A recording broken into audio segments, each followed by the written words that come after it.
আজকে আমি বানাবো মাছের চপ। ফ্রিজ খুলে দেখি 3 পিস মাছ আছে। আজকে আমার পছন্দের খাবার বানিয়ে ছেলেকে দেবো। ছেলে আজকে খাবার না চাইতেই আমি এই খাবারটা বানিয়ে নিয়ে যাব, দেখি ছেলে কি বলে। কথা এটা কিন্তু সত্যি, প্রতিদিন এক খাবার খেতে কারোরই ভালো লাগে না। বিশেষ করে শীতের দিনে প্রতিদিন সন্ধ্যায় বিভিন্ন রকম খাবার হলে খুবই ভালো হয়। তাহলে আর ছেলে মেয়ে বাইরে খাবার খেতেও যেতে চায় না। আমার ছেলে আমাকে তো বলেই দিয়েছে, মা তুমি আমাকে এরকম খাবার বানিয়ে দিও, বাইরের খাবার থেকে ঘরের খাবারের টেস্টই আলাদা হয়, আর আমাকে বাইরেও খাবার খেতে যেতে হবে না। আর এদিকে সুমির বাবা চপ সিঙ্গারা একটু কমই পছন্দ করে। চপ বানানো দেখলেই বলে উঠবে, আবার ছেলে মেয়েদের চপ বানিয়ে দিচ্ছ।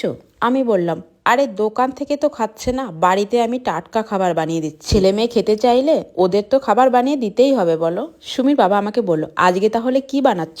আজকে আমি বানাচ্ছি মাছের চপ। এটা আবার তুমি কি করে বানাবে? মাছের কাঁটা থাকলে চপটা খাবো কি করে? আরে তুমি ভয় পেও না, মাছের কাঁটা একদমই থাকবে না, আর খেতেও খুব ভালো হবে। কথা বলতে বলতে খাবার ছেলেকে বানিয়ে দিলাম, আর ছেলে তো খেয়ে খুব খুশি।